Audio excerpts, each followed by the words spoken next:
سلام، أجو نحضروا بغرير ناجح كالشهدة ومن أول تجربة. بالنسبة للمكونات غادا نحتاج 3 ديال الكؤوس سميده رقيقة اللي كنحضروا بها الحرشة، معلقة كبيرة خميرة الخبز، راس معلقة ديال الملح، ساشي خميرة الحلويات، معلقة صغيرة ديال العسل ممكن تعوضوها بسكر سنيدة.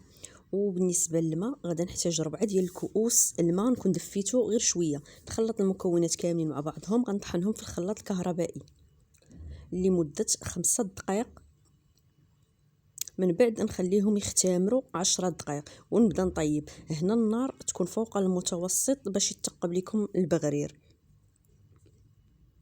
والمقله ما كنبردها لا بما لا والو، البغريره الاولى مباشره من بعد البغريره الثانيه. هنا من بعد ما كملتو راه شوفوا تبارك الله كيجي زوين. رافقته بكويس اتاي، دهنته بزويته الزيت البلديه والعسل. نتوما ممكن ترافقوا بداكشي اللي كتفضلوا، ونتلاقاو ان شاء الله مع الوصفه الماجيه. بسلامه.